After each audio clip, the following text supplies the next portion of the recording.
আসসালামু আলাইকুম। আসসালামু আলাইকুম। আজ অনেকদিন পরে আবার আপনাদের সামনে আসলাম খুব ফুল একটা লেন্থের একটা ভিডিও নিয়ে।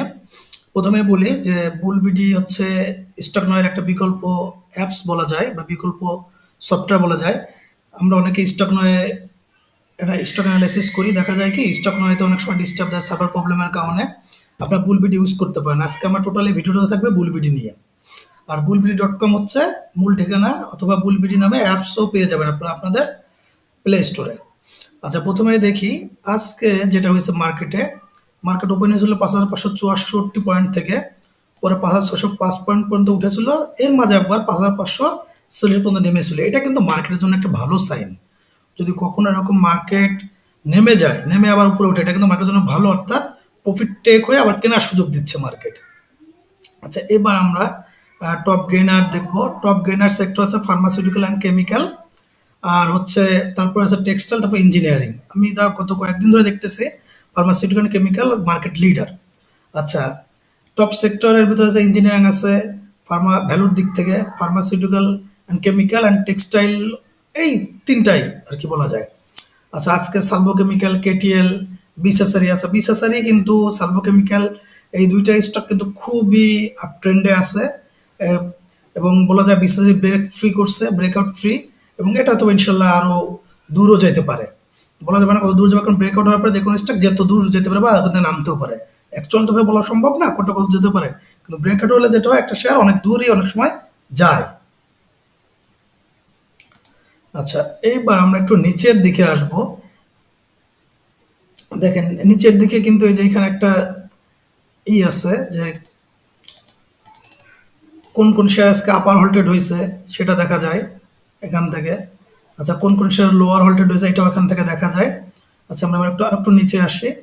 আচ্ছা, এই যে এইটা হচ্ছে আমাদের আজকের দেখেন আজকে সব থেকে বেশি ট্রেড হয়েছে যে শেয়ারগুলো, দেশবন্ধু, বিবিএস, যদি বিকান ফার্মা কমছে দাম, তারপর এটা অনেক ট্রেড হয়েছে। আপ্তাবটো, সিমটেক্স, ওরিয়ন ফার্মা, এদিকে আছে আমরানেট, ফরচুন, অর্থাৎ মার্কেটে এখন এই শেয়ারগুলো বেশি বেশি ট্রেড হচ্ছে।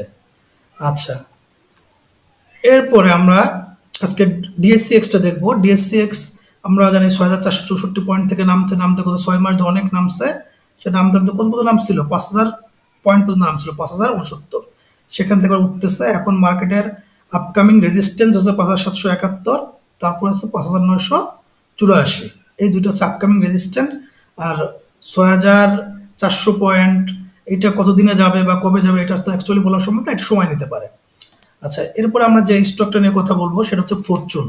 দেখেন ফরচুন একটা এমন একটা শেয়ার, এই শেয়ার নিয়ে আমার নিজেরও একটা দুঃখ হচ্ছে পার্সোনালি। এই শেয়ারটা যখন মার্কেট অনেক ভালো ছিল, এখান থেকে উঠতেছিল কারেকশন দিয়ে দিয়ে, আমি নিজেও কিন্তু 67 টাকায় কিনছিলাম। পরে এভারেজ করে করে পরে এভারেজ করে পরে কিছু বাই সেল করে করে একটা সময় বেশ একটা বলা যায় লস দিয়েই আমি এখান থেকে বের হয়েছি। আচ্ছা, এখন ফরচুনের অবস্থাটা কি? ফরচুনের অবস্থা হচ্ছে যে এই যে 33 টাকা আছে, 35 টাকা আপকামিং একটা রেজিস্ট্যান্ট আছে। 35 টাকা রেজিস্ট্যান্ট পার হলে 41 টাকা, 41 টাকা রেজিস্ট্যান্ট পার হলে 44 টাকা। আচ্ছা, এখন এক্ষেত্রে একটা কথা বলি, দেখেন আমরা অনেকে ভাবি যে আমরা যারা অ্যানালাইসিস করি তা আমরা সবসময় লাভ করি না ভাই। আমরা অনেক আমাদের নিজেরও অনেক সময় অনেক ট্রেড লস হয়, অনেক সময় আমাদের ট্রেড ভুল হয়, কারণ আমরা মানুষ। আমরা জানি না যে কালকে কি হবে। এখন ফরচুন শেয়ার আমি নিজেও কিনে বললাম তো, আমি নিজেও আমি এই পর্যন্ত যত শেয়ার কিনছি মানে সব থেকে বেশি স্টপ লস আমার এই শেয়ারটা থেকে বের হতে হয়েছে। এতটুকু বলি। আমি অনেকে তার লসটা শেয়ার করতে চায় না বা বলতে চায় না, কিন্তু আমি ভাই শেয়ার করি। আমার কাছে কথা হচ্ছে কোনো কোনো কিছু গোপন করার কিছু নাই। আমার যদি ভাই লস হয় আমার স্বীকার করতে কোনো দ্বিধা নাই। আমার অ্যানালিসিস ভুল হলে আমার স্বীকার করতে কোনো দ্বিধা নাই, কারণ আমি মানুষ, আমার ভুল হইতে পারে। আচ্ছা, ওই সময় যেহেতু মার্কেট অনেক পড়ছিল, কোনো কিছু করার ছিল না, যদি আমার টপে কিনছি এটা ভুল হলেও কিছু করার থাকে না, এরকম জায়গা। এখন যাই হোক, এখন করণীয়টা কি? এখন যে বিষয়টা হচ্ছে এটা, যদি কোনো শেয়ার আপনি কেনেন, কেনার পরে যদি সেটা কমতে থাকে, কমার পরে বাড়তে থাকে, তখন আপনাকে আপ ডাউনে বাই করতে হবে। বাই করে উঠবে, সেল দিতে হবে। অর্থাৎ যেমন ধরেন ফরচুন কিন্তু এইখানে আপনাদের একটা অনেকের সুযোগ দিছে আমাদেরকে, যে এইখানে আপনি বাই করবেন, এই পয়েন্টটা এইখানে বাই করবেন, এইখানে আবার সেল পজিশন, আবার ধরেন এইখানে বাই করবেন, আবার ধরেন এই যে এখন যে পজিশনের দিকে আছে রেজিস্ট্যান্ট, এখানে আবার সেল করবেন। অর্থাৎ বারবার একই স্টক বাই সেল করবেন। তাহলে কি হবে? আপনার এভারেজ দামটা কমে আসবে। এখন কথা হচ্ছে আমরা যে ভুলটা করি, একটা শেয়ার পছন্দ হলো, কিনতে চাইলে না একসাথে 10 লাখ টাকা 10 লাখ টাকায় কিনে ফেলি। এইটা হচ্ছে আমাদের মেজর একটা ভুল। এই ভুলের কারণে আমরা পরে আর কোনো শেয়ার এভারেজ করতে পারি না বা বাই সেল করে করে দামটা কমাইতে পারি না। এইটা হচ্ছে আমাদের ভুল, এটার থেকে আমাদের বের হতে হবে। আচ্ছা, এরপর আমরা যে শেয়ার সম্পর্কে জানবো ক্যাপিটিক জিবিএফ। আচ্ছা দেখেন, প্রথম কথা হচ্ছে যদি আমরা আমরা সবাই জানি যে এই যতগুলো মিউচুয়াল ফান্ড মার্কেটে আসছে, এই মিউচুয়াল ফান্ডটা আসছে হচ্ছে সবার শেষের দিকে বলা যায়। এবং এই মিউচুয়াল ফান্ডে যেটা হয়েছে যে এই মিউচুয়াল ফান্ডের শেয়ারের দামগুলো অনেকটা ফেয়ার ভ্যালুতে পেয়েছে। আচ্ছা, এটা কথা। দ্বিতীয় কথা হচ্ছে অর্থাৎ এই মিউচুয়াল ফান্ড একটা ফান্ডামেন্টাল স্ট্রং, ফান্ডামেন্টাল হিস্টোরি বললাম। দ্বিতীয় কথা হচ্ছে দেখেন এই স্টকটা অনেক উঠছিল, উঠার পরে দেখেন পড়ছে, বেশ টানা কয়েকদিন হল্টেড করে করে পড়ছে, পড়ার পরে এই যে দেখেন আছে কিন্তু একটা সে অনেক বড় একটা ভলিউম করছে। এখন দেখেন এরকম ভলিউম কিন্তু তার এই যে যতদিন তো সে লেনদেন হচ্ছে গত প্রায় অক্টোবর মাস থেকে, এরকম ভলিউম কিন্তু সে কখনো করে নাই, এরকম ভলিউম কখনো করে না। এখন তার মানে আপনাকে কি বুঝতে হবে, দেখেন যেই শেয়ার একদম ড্রাই হয়ে গেল, বেচার মতন কেউ নাই, সেই শেয়ার হঠাৎ করে অনেক বড় ভলিউম হলো। আমার মনে হয় না এটা কোনো সাধারণ বিনিয়োগকারীর কাজ। কোনো সাধারণ বিনিয়োগকারী হঠাৎ করে এত বেশি পরিমাণে কিনবে না। এখন তার মানে আমি বলতেছি না যে কালকের থেকে এটা হল্টেড হতে দুপুরে অনেক দূর যাবে, এমন কোনো কথা না। আমি জাস্ট মানে টেকনিক্যাল ভিউ থেকে অ্যানালাইসিসটা করলাম। আমি বলতে পারবো না কালকের কোনো ভালো নিউজ আছে কিনা বা পরশু কোনো ভালো নিউজ আছে কিনা এই জন্য এটা বাড়বে কিনা। আমি just technical point of view থেকে কথাটা বললাম যে শেয়ার একদম ড্রাই হয়ে গেছে, যার কোনো ভলিউম নেই, হঠাৎ করে ভলিউম পাচ্ছে, তার মানে ডাল মে কুছ কালা হয়। আচ্ছা, এবার আমরা যেটা অ্যানালাইসিস করবো সেটা হচ্ছে বিডি থাই। আচ্ছা, বিডি থাই শেয়ারটা দেখেন আপনারা, এটা হচ্ছে অনেক কমছিল মার্কেটের মতনই, মার্কেটের মতনই কমতে কমতে এখন সে আবার একটা উপরে ওঠার চেষ্টা করছে। আপকামিং রেজিস্ট্যান্স আছে 2370-এর দিকে, পরবর্তী রেজিস্ট্যান্স আছে 26 টাকা 53 পয়সা। এখন ধরেন এই যে ফরচুনের মতন 67 টাকা যদি কেউ কিনে বসে থাকে 66তেই বেচবো, বা বিডি থাই যদি কেউ বসে থাকে 39-এ বেচবো, এটা কিন্তু কখনো করা সম্ভব হয় না মার্কেটে। মার্কেট আপনাকে সেই সুযোগটা নাও দিতে হবে, এই জন্য আপনাকে বাই সেলের ভিতর থাকতে হবে, বাই সেল করে করে এভারেজ করে করে এখান থেকে বের হয়ে যেতে হবে। আচ্ছা, এরপর আমাদের যে শেয়ারটা আছে সেটা হচ্ছে আপতা বটো। আচ্ছা, আপতা বটো শেয়ারটা ওরকম মার্কেটের মতন কমতে কমতে 28 টাকা আসলে, এখান থেকে আমি রিভার্স উপরে উঠতেছে। আপতা বটোর আপকামিং রেজিস্ট্যান্ট আছে 47 টাকার দিকে, এইটা যদি সে পার হয় তাহলে তার পরবর্তী রেজিস্ট্যান্ট আছে 60 টাকা আর কি। 60 টাকার যে জোনটা আছে, 60 থেকে 64 টাকার যে জোন, এই জোনটা আছে তার পরবর্তী রেজিস্ট্যান্ট। আচ্ছা, এইবার আমরা যে শেয়ারটা অ্যানালাইসিস করেছি ইটিএল। দেখেন ইটিএল সে ওরকম রিভার্স করার চেষ্টা করতেছে, কারণ পুরো মার্কেটটাই তো রিভার্স করতেছে, সব শেয়ার এখন রিভার্স করতেছে। এখন এই শেয়ারটার পরবর্তী যে রেজিস্ট্যান্ট, আপকামিং রেজিস্ট্যান্টে সে ঢুকে গেছে। এখন এই যে বলা যায় যে 12 টাকা 90 পয়সা থেকে এই 13 টাকা, এটাই হচ্ছে তার একটা 13 টাকা 40 পয়সা তার একটা জোন, রেজিস্ট্যান্ট জোন। এটা যদি সে পার হয় তাহলে সে 15 টাকার দিকে যাবে। এখন এইটা পার হবে কি হবে না, এটা হচ্ছে তার ভলিউম বা তার হচ্ছে সব কিছুর উপর নির্ভর করে, তবে তার ভলিউমটা ইনট্যাক্ট আছে, ভলিউমটা ভালো আছে, এটা বলতে পারি।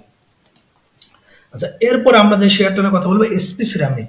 আচ্ছা, এসপি সিরামিক কিন্তু বেশ অনেকদিন ধরে সাপোর্ট নিয়েছে, প্রায় 1 মাস ধরে সাপোর্ট নিয়েছে।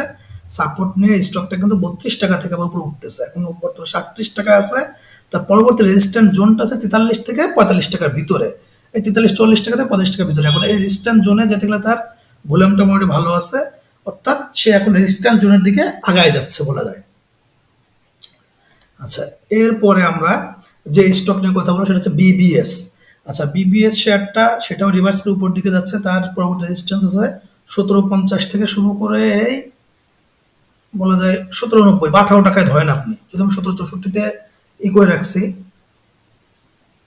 এই 18 টাকার দিকে হচ্ছে তার পরবর্তী রেজিস্ট্যান্ট। আচ্ছা, এটা যদি সে পার হয় তাহলে 19 থেকে 20 টাকার দিকে, অর্থাৎ এই জায়গাটায় যে 19-20 টাকা হচ্ছে তার পরবর্তী রেজিস্ট্যান্ট। আমার 1993-তে আছে, অর্থাৎ আপনি এইখানে ধরেন না কেন, এই যে 20 টাকা 85 বা 21 টাকা ধরে আছে পরবর্তী রেজিস্ট্যান্ট। আচ্ছা, এরপরে আমরা যে শেয়ারটা নিয়ে কথা বলবো সেটা হচ্ছে এসিআই। আচ্ছা, এসিআই কিন্তু মোটামুটি একটা ফান্ডামেন্টাল শেয়ার, সেও মার্কেটের সাথে হাতে উপরে ওঠার চেষ্টা করছে। তার পরবর্তী রেজিস্ট্যান্স আছে 150 টাকা, 150 টাকা পার হলে 161 টাকা। এখন সমস্যা হচ্ছে তার ভলিউমটা অনেক কম, আর যদি কোনো স্টকে ভলিউম কম থাকে তাহলে সেই স্টক কিন্তু তার প্রাইসটা ধরে রাখতে পারে না অ্যাজ পার টেকনিক্যাল অ্যানালাইসিস। আচ্ছা, সর্বশেষ আমরা যে স্টকটা অ্যানালাইসিস করব সেটা হচ্ছে JSRML, আচ্ছা, বা JMI হসপিটাল। দেখেন এই স্টকটা কিন্তু একটা বক্সের ভিতরে আছে, এই বক্সের বাইরে না গেলে কিন্তু সে কিন্তু মানে বাড়াটা তার মুশকিল অ্যাজ পার টেকনিক্যাল অ্যানালাইসিস।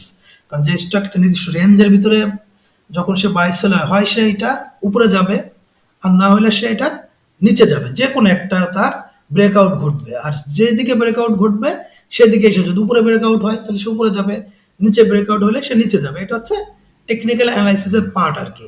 অর্থাৎ হয় তার ব্রেকআউট যদি এদিকে হয় তাহলে সে এদিকে যাবে, অথবা যদি তার ব্রেকআউট নিচের দিকে হয় তাহলে সে কিন্তু নিচের দিকে যাবে। এটা হচ্ছে নিয়ম, এই দুইটার যে কোনো একটা কিছু ঘটবে এই শেয়ারে। আচ্ছা, আজকে এই পর্যন্তই, প্রায় 10টা স্টকে অ্যানালাইসিস করছি। এখন প্রথম কথা হচ্ছে যে আপনারা যদি আমার অ্যানালাইসিসটা ভালো লাগে বা আমার মতামতটা পছন্দ হয় তাহলে আমার ফেসবুক পেজ, ইউটিউব চ্যানেলে আপনারা লাইক, কমেন্ট, শেয়ার করেন, বা আপনাদের কোনো মতামত থাকলে জানায়েন, বা আমার ভুল ত্রুটি হলেও আমাকে বলবেন যে আমার কোথাও ভুল ত্রুটি হচ্ছে কিনা। আচ্ছা, আর তারপরে বিষয় হচ্ছে, যদি আপনারা আমার এই পরামর্শ শুনে কোনো বাই সেল করবেন না, পছন্দ হলে আপনি এটা পছন্দ করতে পারেন, কিন্তু আমার এই যে টোটাল অ্যানালিসিসটা এটা কোনো বাই বা সেলের কোনো পরামর্শ নয়, এটা একান্ত আমার নিজস্ব মতামত, নিজস্ব পছন্দ অপছন্দের ব্যাপার। আপনারা এই স্টক মানে ভিডিও দেখে কোনো বাই বা সেল করবেন না, কারণ দিন শেষে লাভও আপনার, লসও আপনার। এই জন্য সবসময় আপনারা নিজের পছন্দ মতন বাই সেল করবেন। আজকে এই পর্যন্ত, আল্লাহ হাফেজ।